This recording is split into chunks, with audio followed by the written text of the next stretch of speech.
This little history worth knowing was written and produced for Women on the Water members of the Chicago Yacht Club by the librarian of the Chicago Yacht Club, using resources from our club library. As you will see, the history of the club is deeply embedded in the history of our nation and our city. While each of us feels pride in our club as we know it, when we learn of the adversity faced by our forebearers and the way that they rose to every occasion so aptly, current members of the Chicago Yacht Club will be encouraged and honored to carry forward the mission of the club. The mission of the Chicago Yacht Club is to encourage, promote, and develop knowledge, participation, and enjoyment of all aspects of yachting. And we do so much more. Along with our 125 racing events each season, we provide cruising and racing for people with disabilities and people who otherwise would not be able to get out on the water. We have educational programs for people of all ages and abilities, training in the mastery of race regulations, powerboating and sailing. We host national and international yacht racing and send high-ranking members to competitions on both coasts and beyond.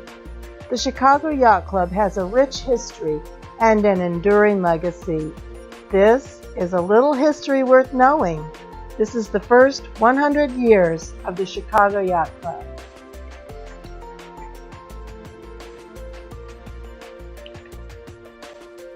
Chicago was incorporated as a city in 1837, and by the 1860s, its harbors were serving national business interests. This was the period of the schooner across the Great Lakes, and Chicago had become a thriving port for our inland seas because the city shipped agricultural produce to eastern markets from many highly productive farms located across Illinois. During the 1860s, the flow of the Chicago and Calumet rivers were reversed, and the Illinois-Michigan Canal, now known as the I&M Canal, completed in 1848, made it possible for the first time for vessels with low draft to complete a passage to New Orleans from Chicago by an all-water route. Organized sailing began to appear as a sport on the water around Chicago in the late 1860s. A reporter from the Sunday Times Herald, Edward Varian, wrote about a new yacht club being organized, which had its origin in a contract between a shipbuilder and a sailor for an 18-foot sailboat. A few days later, the sailboat purchaser, who was a well-known sailor and a watchmaker, took a half dozen of his comrades out sailing and told them what he had done. Everyone was enthused with the project, and the idea of organizing a yacht club was discussed. When they went ashore, the seven drew up a formal agreement.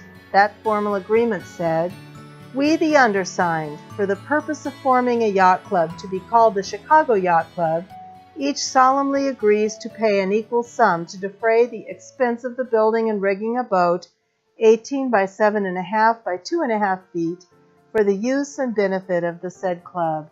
And furthermore, we agree to be governed by such rules and regulations as the club may adopt once organized." In 1870, the new Chicago Yacht Club flourished, attracted new members, and added new boats to its fleet. 2 regattas were held that first season from a pier in Evanston. The first race was so well publicized that a large crowd assembled and was in attendance on the pier and shore to watch the race. Yacht racing was a well-known sport in the eastern U.S., but to people in the Midwest it was a novel event. Baseball was only little known then, and tennis and golf were not known at all. Croquet was the only game played by men and women. Horse-drawn carriages, whether family size or for groups, were the only means of transportation. There were no bicycles, no trolley cars, no automobiles. Sailboat skippers were proud of their craft and eager to show off their skills. The first race committee maintained full dignity and were stationed at the ends of the pier with field glasses to follow the racers around the buoys. The prize was a silver water set. It was the first yacht race for a prize that had ever been sailed off Chicago. As you no doubt have noticed, the events covered so far in this PowerPoint predate the official date of the Chicago Yacht Club as it exists today.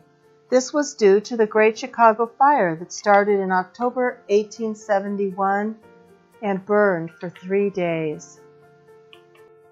The Chicago Yacht Club members were highly active in fighting the fire and rescuing people who were running to the lake to escape the raging fire, under conditions in which it was said that even the air was burning.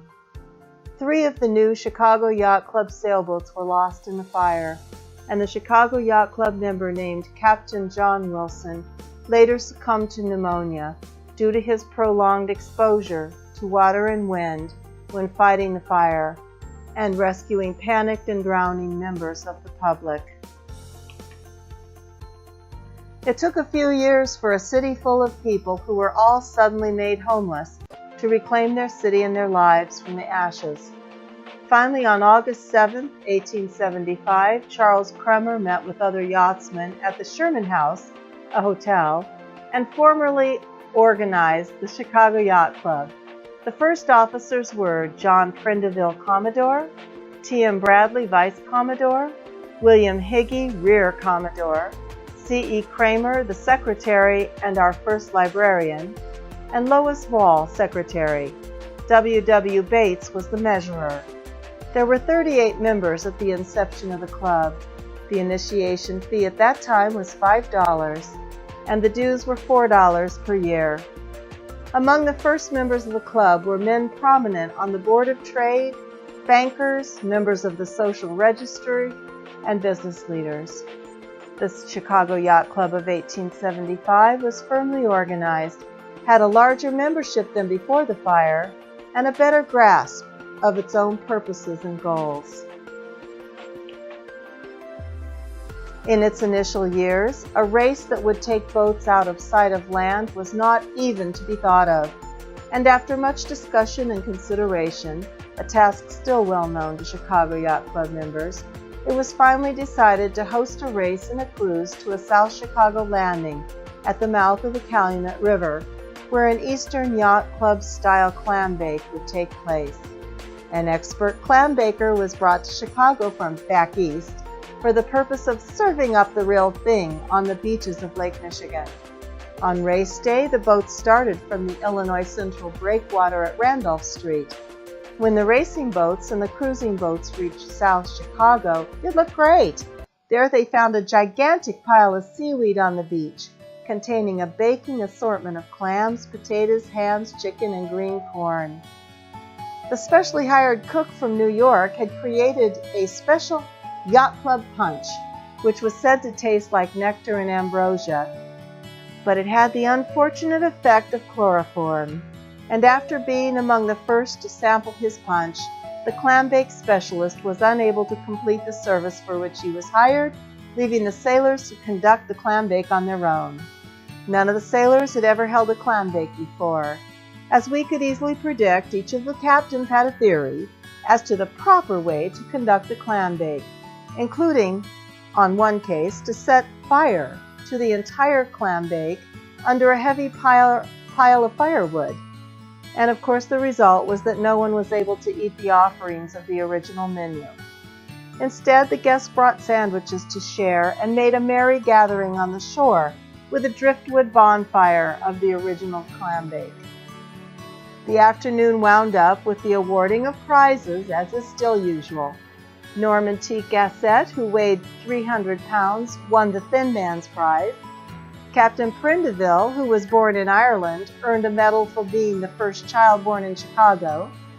Archie Fisher earned a prize for being the only member of the Board of Trade present who knew rye when he saw it. And still is as the case, after returning to their sailboats and then to their slips, the crew met at the bar, and this time they met in the Sherman House bar in the city of Chicago and passed resolutions thanking everybody. They elected Albert A. Munger, Commodore for life. From the beginning, with Charles Kremer as secretary in 1875, the Chicago Yacht Club has kept ledgers and journals detailing its financial, yachting, and social activities. In the tradition set out by our first club librarian, those who follow in his footsteps continue to track down and preserve these important club materials. In addition to loose materials, the club has always created a periodical. In the early years, the magazine was called the Bulletin, and it was sent to each member on a schedule that accommodated the needs of the time. While the publication has been known by various names over the years and has followed various format and publication schedules, it has always provided members with information, upcoming events, and a review of events just past. Publications have always catered to the unique needs of sail and powerboating members and their families. The Chicago Yacht Club continues to maintain its publications, now being preserved both in print and electronically. The electronic version is no further than a click on the Chicago Yacht Club website under the heading of Library. From the first, powerboat skippers and sailors jointly contributed to building, maintaining, and positioning the Chicago Yacht Club as the leading yacht club on the Great Lakes. Over the years, flag supported members, and they have built up the Chicago Yacht Club to a position as one of the top 10 yacht clubs in the nation. Powerboaters and sailors have both been an important component of a fully fledged yacht club. There is a fine spirit of camaraderie that exists between sail and power fleets. When one is in trouble, the other offers aid. Few sailors have not been guests of the power fleet for important occasions, and many of the power fleet have been sailors in earlier years. Some members own and enjoy both power and sailboats. It is a pleasure to review the library historical materials to see the number of things that are still the same. For example, a tradition was developed in the early years for an annual all-club cruise in the spring and the fall, which pre-planned rendezvous at certain interesting spots along maybe the canal, the Illinois River, or around the shores of Lake Michigan. Among records of past events, among our treasures was this invitation to the 1915 annual dinner held at that time in June. The guest of honor that year was former Commodore and then current mayor of the city of Chicago, William Hale Thompson. Thompson lived in a high-rise at Belmont and Sheridan and kept his yacht at Belmont Harbor, where he was said to be frequently found on his boat, holding court with sailors and powerboaters, politicians and city leaders, always telling the most stories and laughing the loudest. During the years of Prohibition, yacht club members founded offshore gathering spots for members only. This is a photo of Mayor Thompson's offshore speakeasy, known as the Fish Club, and suspected of not following quite exactly the full letter of Prohibition. Specifically, the ship was suspected of serving alcohol and was officially warned not to serve alcohol to its members along with their fish dinner, as shown prominently in this newspaper article of the time. You may see these treasures, both the famous and infamous, on the online library or at the Chicago Yacht Club Library in the boardroom at Monroe. The May issue of the Chicago Yacht Club Bulletin in 1910 contains a description of club-wide celebration known at that time as Power Boat Day, culminating in an evening event, the Venetian Night, in which decorated sailboats would be at their moorings, filled with members who would watch a parade of decorated powerboats. This event was so popular that it was later moved to Navy Pier for the benefit of the citizens of Chicago to better view the proceedings. Under the chairmanship of Commodore Angston, with the sponsorship of Mayor Daley's Youth Foundation, the event grew to include water shows, air shows, parachute jumps, and a parade of decorated boats before a firework display. Sailboats and powerboats belonging to members of the club participated, along with military and city departments related to the Great Lakes. It has often been said by competitors that sail yacht racing would be lessened without the aid of power skippers who generously donate their time and their craft to act as official boats of the race committees, and who have helped the club reach its vibrant position in the social life of the city of Chicago. But at the heart of the matter, sailboating was the first and original purpose of the Chicago Yacht Club and its traditional foundation of yachting. You will see Ruff, the founder of the first Chicago Yacht Club, located in this photo at the far right.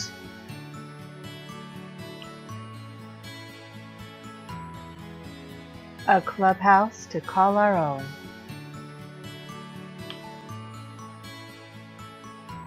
Since the first Chicago Yacht Club clubhouse could not be heated, in the early 1900s many of the Chicago Yacht Club winter social activities were held at the Victoria Hotel and the Chicago Athletic Association.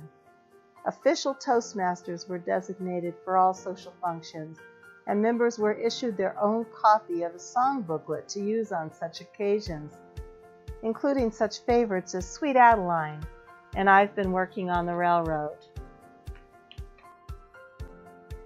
The Chicago Yacht Club membership wanted to build a clubhouse fitting her vision of serving as a focal point of Great Lakes sailing, and it was determined to create a club that would rank on a par with the Eastern yacht clubs. A key obstacle was that the coast was owned by the Illinois Central Railroad at that time, and the water's edge was covered with railroad tracks that ran along the shoreline.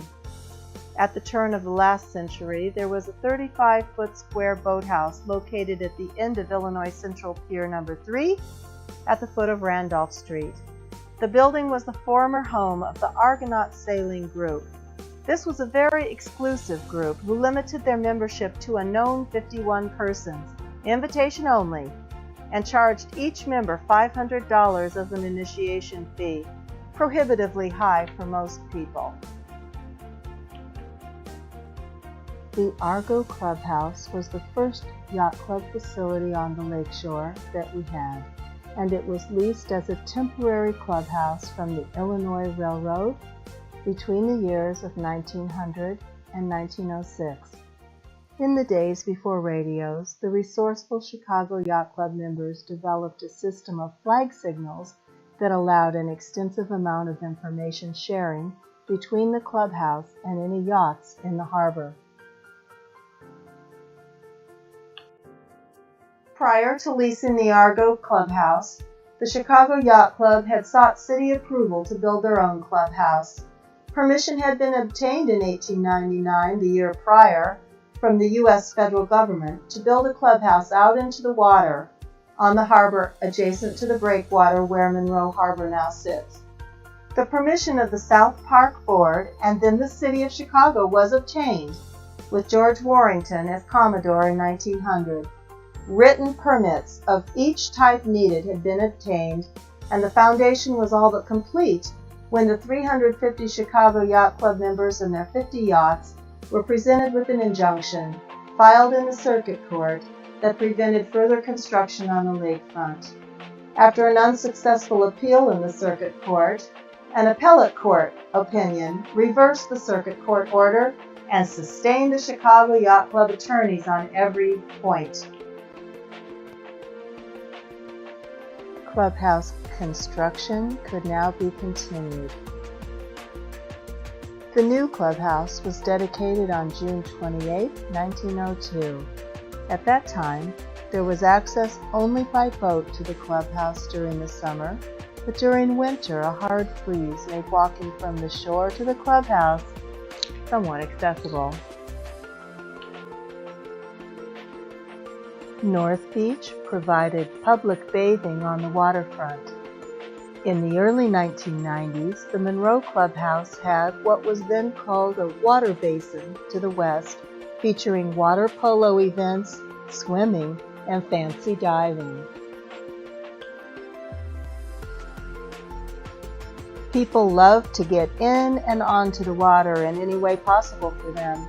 Many parties were held, such as one in which 50 numbered watermelons were dropped in the harbor so that those returning from the regular Wednesday night race, at that time called the Mosquito Fleet Race, had a chance to go for another prize by collecting as many watermelons with as high a total point value as possible.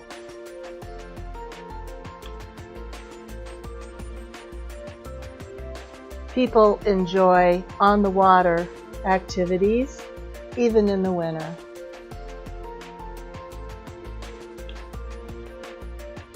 The new clubhouse to be was located in what is now the large intersection between Monroe Street and the present-day Lakeshore Drive.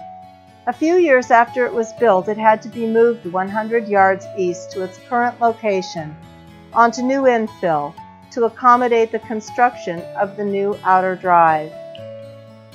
Here we see the building partly completed.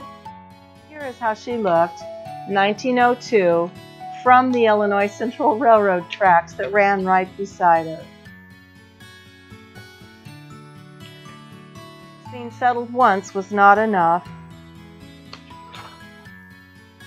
And in a few years, by the time she was 25 years old, the clubhouse needed to be replaced. Then Commodore Hollis Potter brought to the attention of members certain inadequacies of the facilities. This was the 1920s, a time of excess and great optimism. After discussion and consideration, plans were drawn for an architectural style clubhouse that would match the Field Museum and the Shed Aquarium. In order to finance the project, men of substantial means guaranteed personally all indebtedness that the club might incur. Over 90% of the Chicago Yacht Club members signed the proxies and bylaws were adopted, providing that all voting members thereafter would have to submit such a proxy with their application. But just as occurred twice before, an injunction was filed to prevent the construction of this new shore-based facility, this time led by property owners on Michigan Avenue. The Supreme Court of Illinois affirmed the decree of the Superior Court that dismissed the bill for injunction filed against the club that was preventing building a new clubhouse. The court held that the club could proceed with its new building without further interference from the Michigan Avenue property holders. And then the stock market crashed. Now, what's this about the Lincoln Park Yacht Club? Historically, the clubhouse at Belmont Harbor had not been recognized as part of the Chicago Yacht Club, even though it had been started by members of the Chicago Yacht Club who needed a facility closer to their homes. The beginnings of the clubhouse date back to the turn of the 19th century, which were horse and buggy days. The nearest road going north from the Chicago River to the lake was Sheridan Road. It was on the lakeshore at that time because the infill had not been created. And as a consequence of the times, the roads were dusty in dry weather and muddy in wet weather, particularly near the harbors. Chicago Yacht Club members living north wanted to avoid having to use the crowded and dirty streets on the slow horse walk south to Monroe Station. They wanted to have a yacht club nearer their homes, so they formed the Lincoln Park Yacht Club with 3 boats in 1890. They and their neighbors founded the Lincoln Park Yacht Club out of Belmont Harbor. When the need of a new clubhouse became imperative, the officers of the Lincoln Park Yacht Club purchased a 177-ton, 3-masted lumber schooner named Carrier. This was very fortunate because when the stock market crashed and the new Monroe Station building again could not be completed as planned, Belmont Station saved the day.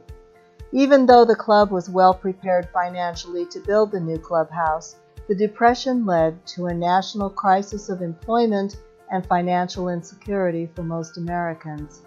World War I veterans had to sell apples on the street corners, and most of the members were not able to keep up their club fees in the ensuing panic. While the club suffered a loss of membership and the old Monroe Station had been torn down in preparation for a new building that would not now be built, the Chicago Yacht Club was kept together by the Belmont Station, which offered a regular program of nautical and social events. During the period in which the new building was needed but could not be built at Monroe Station, during the time of Commodore Sheldon Clark, the burgee of the former Lincoln Park Yacht Club was adopted as the official burgee of the Chicago Yacht Club. At this time, Commodore Clark sought to extend the club by leasing Belmont Station from the Park District so that Chicago Yacht Club would have 2 harbors. A clubhouse was needed at Belmont Station, But again, legal obstacles were encountered that prevented these plans from going into operation. Always a man ready with a resolution to any problem, Commodore Clark formulated a new plan that would serve the interests of the enthusiastic newly joined members of the Chicago Yacht Club who were brought in with the merger, and he arranged to situate the Belmont Station on a barge. So here we have a tale of two harbors. After the merger with the Chicago Yacht Club, Carrier served as the Belmont Station clubhouse from 1919 to 1923. She was outfitted with showers, locker rooms, a lounge, and galleys. On the deck were hanging baskets of flowers and awnings, and she was strung with flags. There were weekly moonlit dances on her polished deck, and during storms, members took turns at the bilge pump, keeping her afloat. The lamp, always lit at the foretopmast of this club ship, served as a beacon that was visible for miles out into the lake.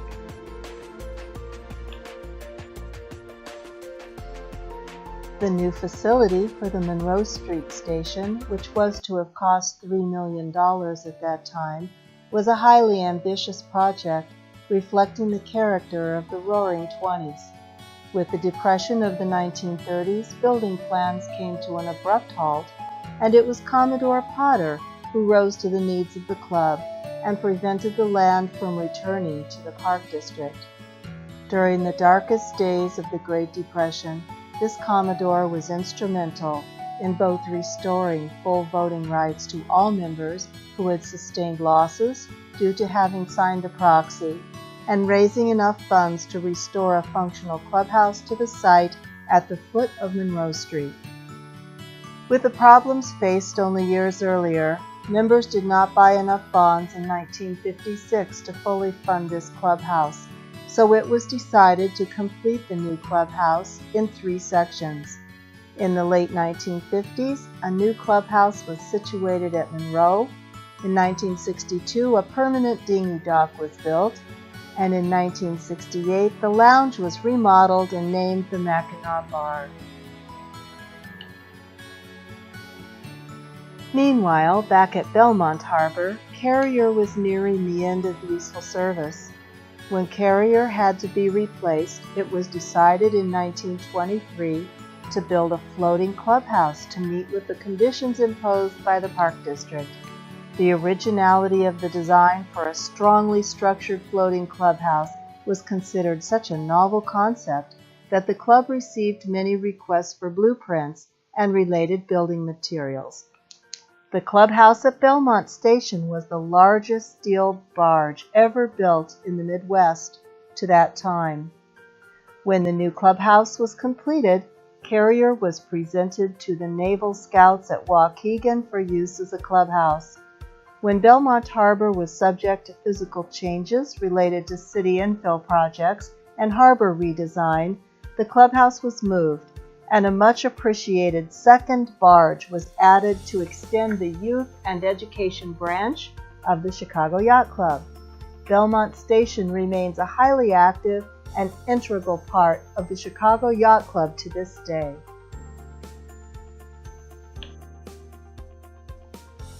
Here is the new Belmont Station of the Chicago Yacht Club as she looked in 1950.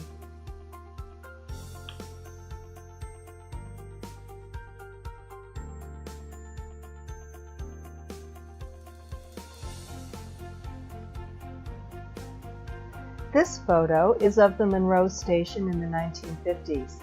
As phase 1 of the building process and a huge step into the future, Monroe was designed as an all-electric prototype in step with the modern times entered by the nation after the conclusion of World War II.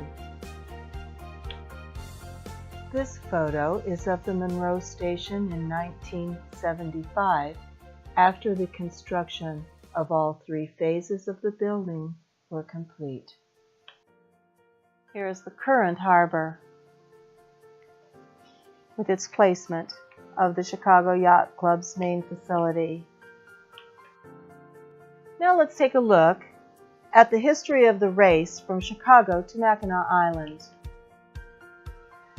Mackinac Island, originally known as Michilimackinac, was named for the native peoples who lived in the region of the island and all the country around, including Lake Superior and west to the head of Green Bay. The island was an important military and governmental base at one time, as the French, English, and American Indian allies sought dominance of the region.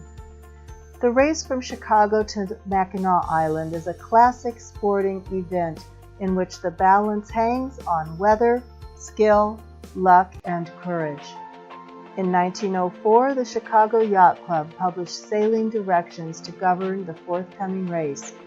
While some regulations have changed over time, the event still closely resembles the 1904 race.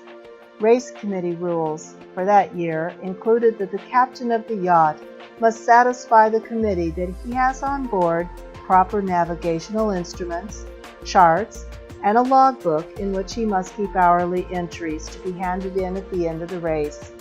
A prize was given that year for the best kept log. In addition, there were 4 trophies said to be valuable. Cash prizes in gold in the amounts of $100, $50, and $25 were given. A cup was awarded for the time prize, and a club pennant was given to the first boat to cross the finish line. The original and most important race of the year in the life of our club is the race from Chicago to Mackinac, which had its inception in 1898. That year, 5 yachts completed, all on a scratch basis with no handicaps. There were 2 sloops, 3 schooners, the Venena, the Siren, the Hawthorne, the Toxteth, and the Nomad. Venena won in 51 hours. Siren took second 1 hour later, and Hawthorne finished 17 minutes behind Siren.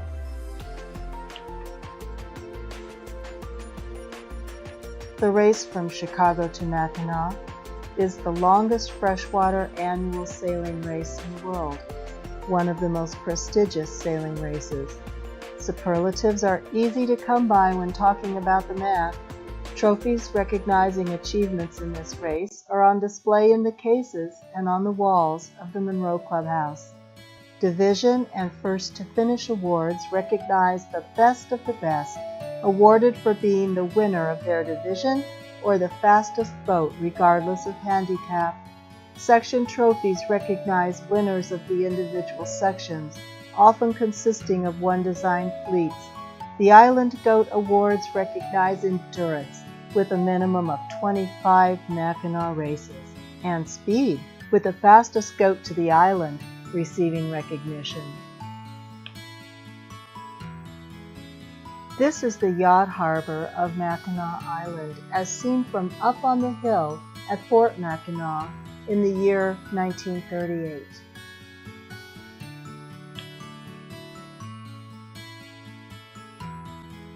And here is a crew fighting its way to the finish line in 1938.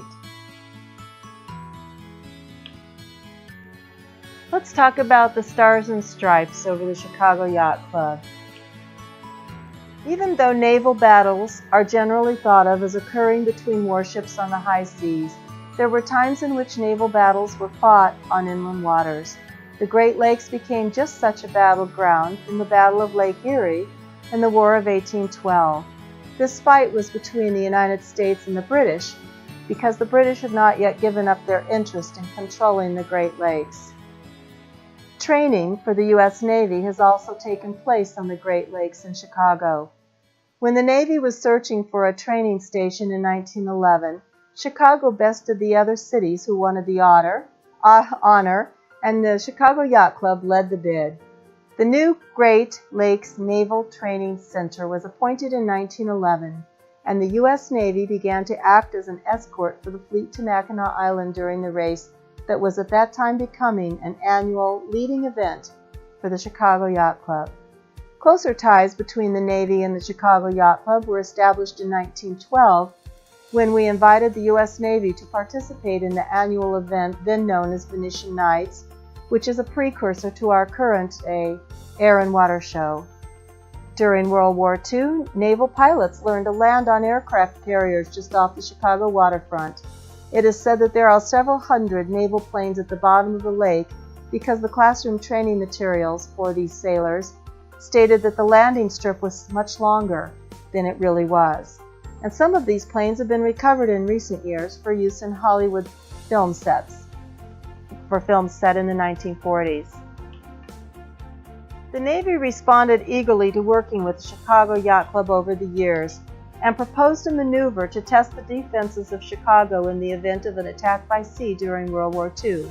Those early years of cooperation between the Chicago Yacht Club and the Navy laid the foundation for a long association between the U.S. military and the Chicago Yacht Club. Few realized the magnitude of this cooperation in that it led to the formation of the Chicago Yacht Club Yachtsmen's Auxiliary, which became over time a large training school for U.S. naval reservists. When World War I began in Europe, the Great Lakes Naval Training Center became highly active due to the potential involvement of the United States in this war. World War I had a sobering effect on everyone in the nation and overshadowed incidents of the club for some time. Membership was decreased as many of the young men left for war and did not return. However, with the efforts of the club officers and a new wave of interest in the lake, an optimistic post-war 1920s brought a surge in membership in yachting. Between World War I and II, President Roosevelt sought a location for a large naval ship building and testing program. Chicago Yacht Club members again came forward and contributed by designing and staffing the Abbott Hall Midshipman Training Program at Navy Pier. This was sorely needed because although there was an excellent classroom training program offered by the Navy, the recruits were largely unfamiliar with boats and had no sailing or powerboating experience at all. The Chicago Yacht Club volunteered both captains in boats, both sail and power, and took aboard a group of midshipmen for maritime exercises. Chicago Yacht Club members provided 61 boats for maritime drills 78 days a year, with an average 85 midshipmen participating per day. And the fee that the Chicago Yacht Club charged the Navy for these daily events was $1 per year. This is a picture of an anti-aircraft gun being installed at Belmont Harbor. During World War II, many young Chicago Yacht Club members served in the U.S. Armed Forces, and many letters home mentioned that the soldiers were counting on those at home keeping the Chicago Yacht Club Burgee flying. At least 2 ships in the U.S. Navy flew the Chicago Yacht Club Burgee from their masts. Those at home were living under conditions in which gasoline was rationed, and their concern about enemy action on the lake was terrible.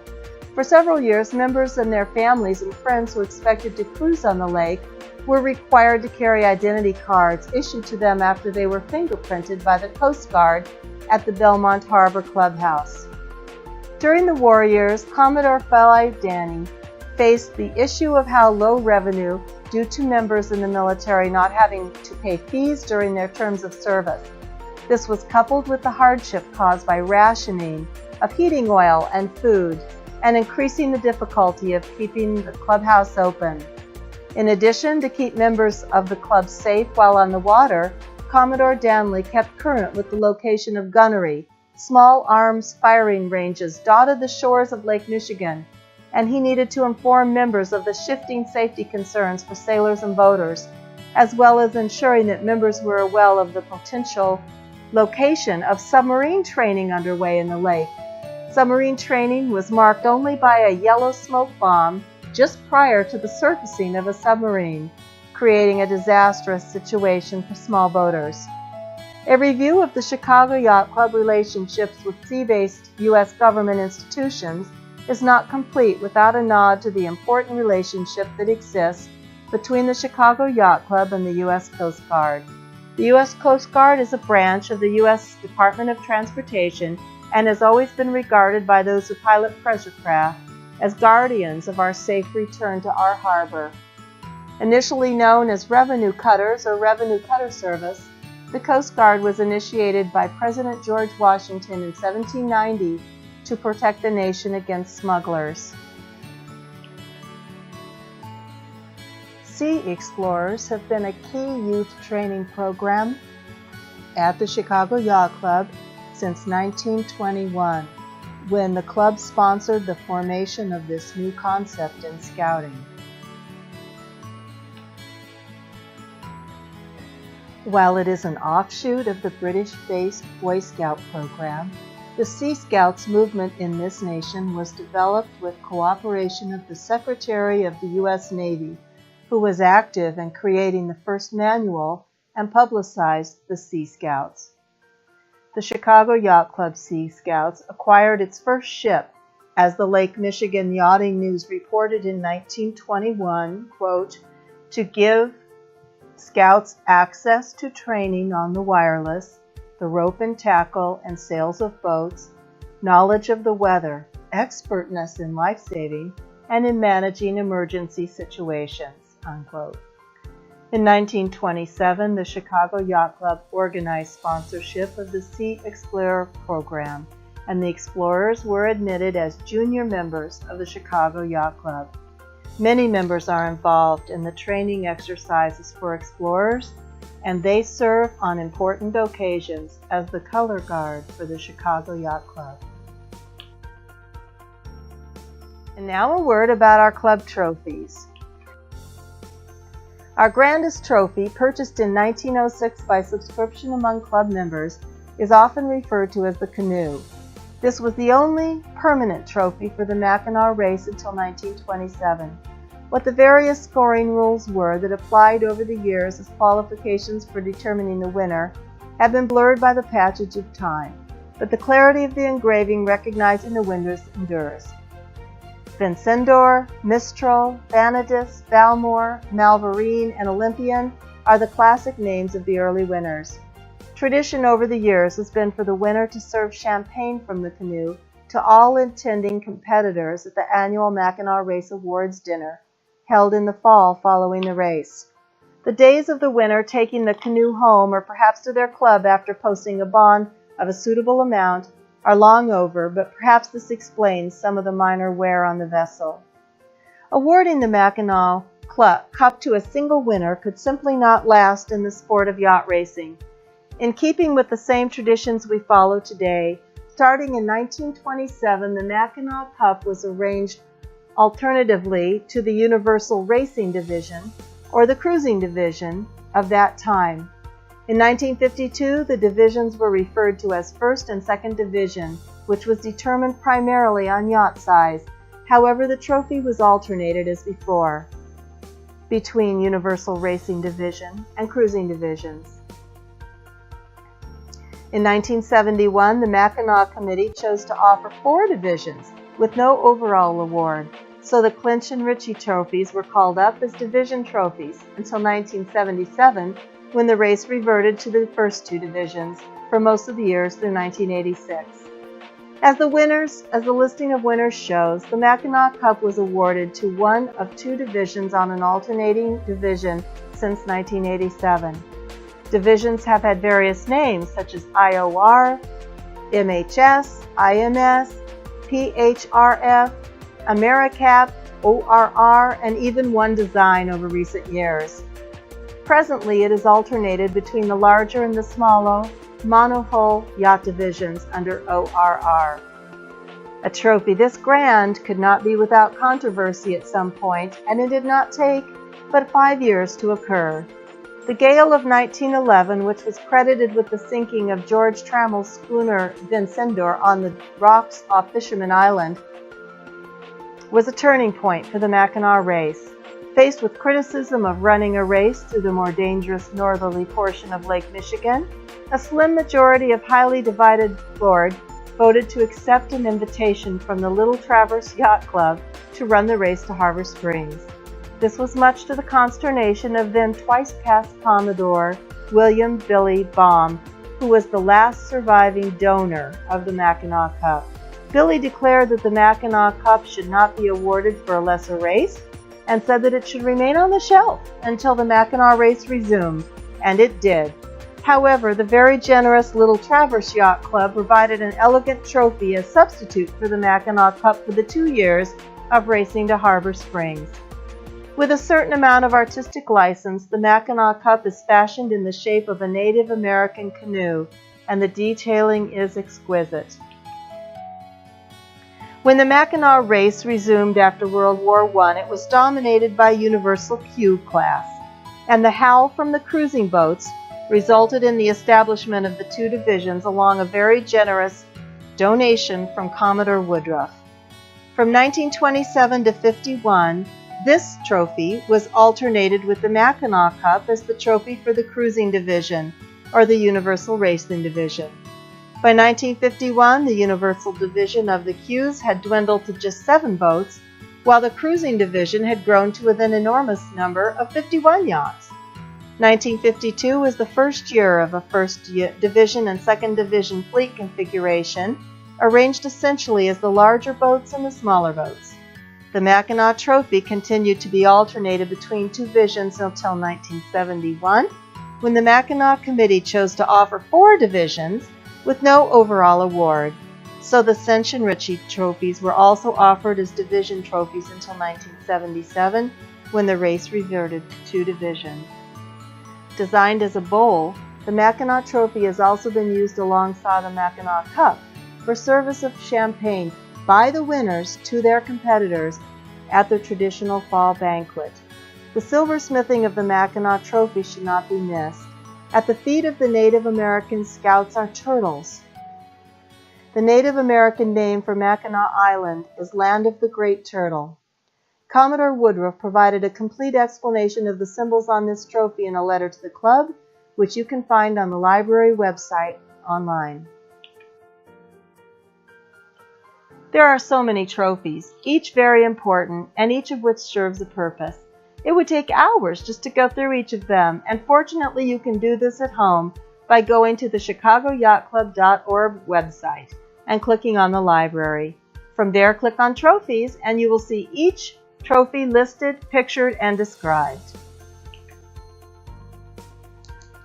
This is the plaque with a real goat head that recognizes the island goats, to be found in the Mac Bar at Monroe Station since 1970.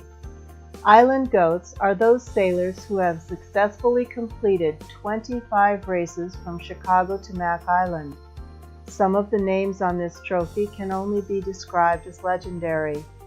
One will find multiple winners for more recent years, as the award was presented to the fastest island goat in each division. Another award, though one thought not to be suitable for permanent recognition, is an annual award presented by the Island Goat Sailing Society for the slowest island goat in the race, always deemed the smoked goat. Beginning in 2015, the award was presented to the fastest goats in racing and cruising divisions. Also, beginning in 2015, all goats on the fastest boats were recognized. In addition, there is a trophy for the double goat recognition and a Chicago Yacht Club Island Goats plaque. This is the Master Mariner Trophy. It was given by the families of Dwight Lawrence and Richard Rodseth and the Island Goat Sailing Society. The trophy is an original 1905 section prize mounted on a new base. The trophy commemorates those who have sailed 50 Chicago Yacht Club races to Mackinac. These are among our most knowledgeable sailors. The requirement for membership in the Island Goat Sailing Society is 25 races, which is in itself a great accomplishment. Those who achieve the 50 race level then are officially known as Master Mariners, but also affectionately called the Double Goats.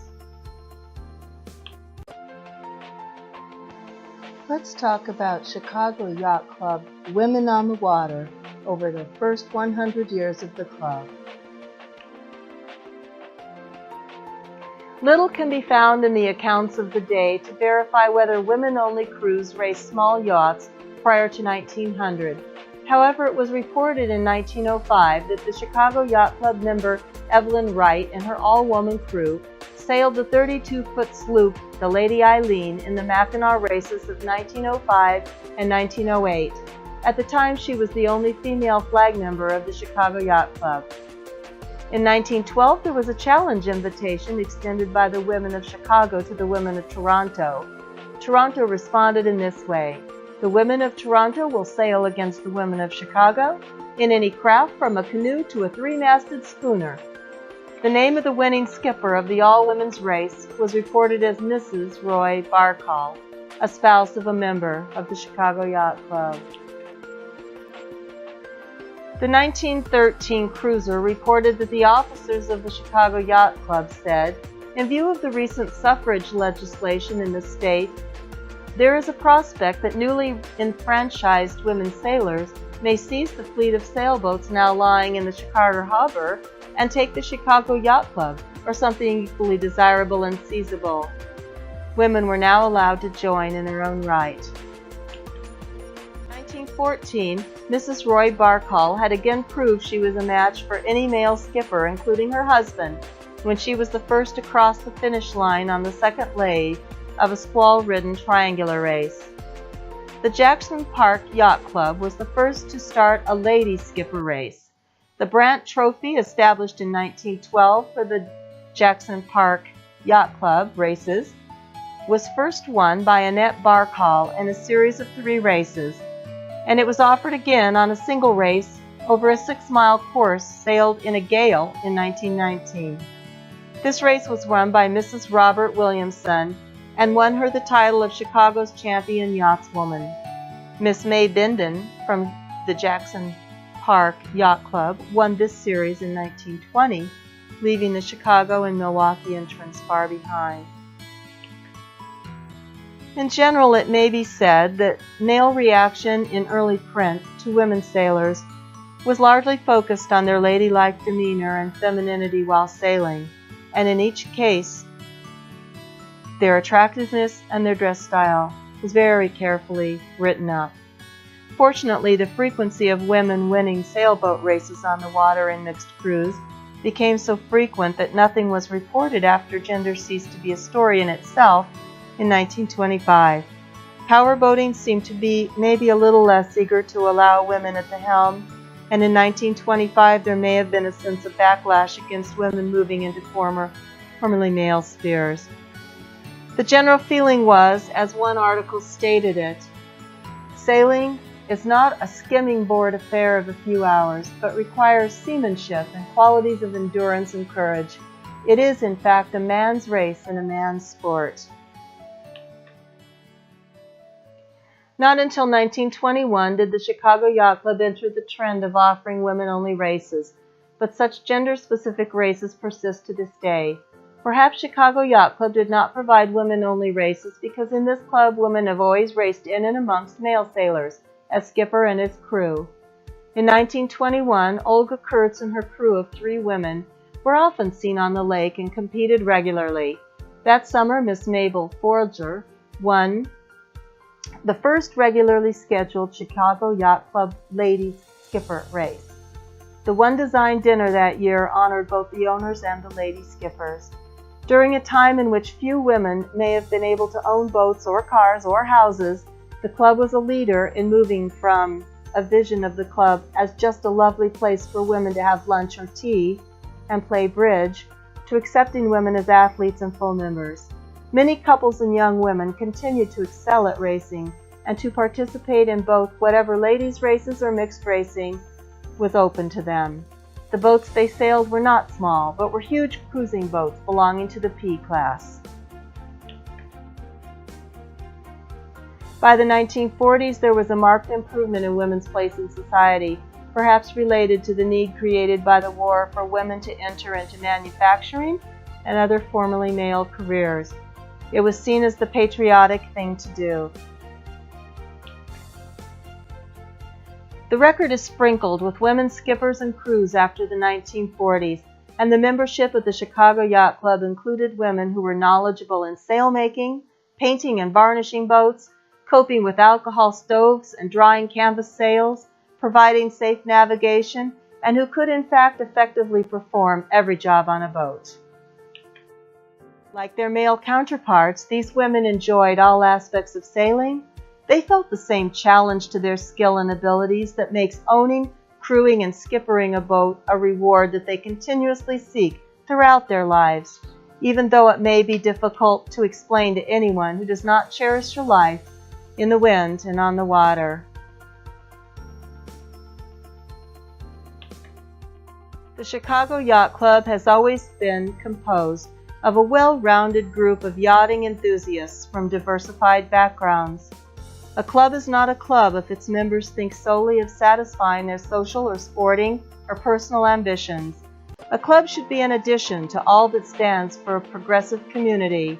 One of the chief endeavors of the club has always been to give back to the community through various charitable actions. Her members ensure that the Chicago Yacht Club is and will remain part and parcel of Chicago's progressive lifestyle. The past has shown that the Chicago Yacht Club members and officers can weather the devastation of a fire, a depression, recessions, legal obstacles such as building removals and building injunctions, and even world wars. It is firmly believed by one and all that any future changes to the city, the nation, or the world can be faced with equanimity by her members and addressed by her officers in an honorable manner, befitting the oldest and largest yacht club on the Great Lakes, a highly respected yacht club, one that is ranked in the top 10 of this great nation.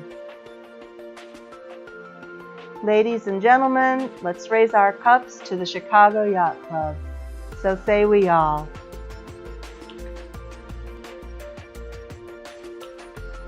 Materials and information for this video have been taken from the Chicago Yacht Club publication, The First 100 Years, 1875 to 1975. The authors and editors of the book were Mary Lou Bowers, Dixie Bowers, Dick Nugent, Sam Clark, Wendy Van Mel, Judy Gore, Vince Glavino, Rick Van Mel, Cam Bowers, and Vincent Glavino, not pictured. The author of this PowerPoint movie, which surely gave you the fastest trip ever made through a time span of 100 years, is Tanya Whitehead, the current chair of the Chicago Yacht Club Library. The history was made for the exclusive use of Chicago Yacht Club members at the request of the chair of the Women on the Water, Laura Sigmund. To learn more and to view the original resources used, we hope you will visit the club library in the boardroom at Monroe Station and the online club library in the Chicago Yacht Club website. Place is rich with information on the history of this great yacht club.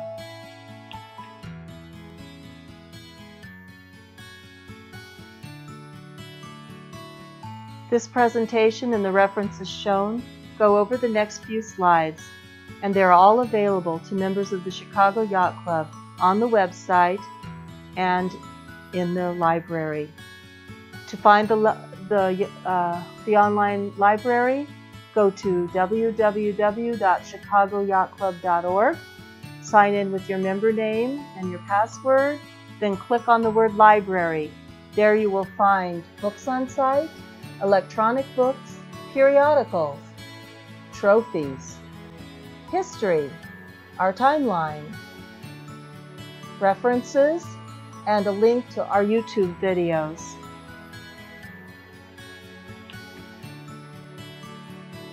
There's our library in the Monroe Station. Our key reports, such as the first 75 years and the first 100 years, are available here on the shelf as well as in the electronic library. The video used in this PowerPoint show was licensed through Melody Loops and its author. These are the credits for the pictures used in this presentation, and all are available in the first 100 years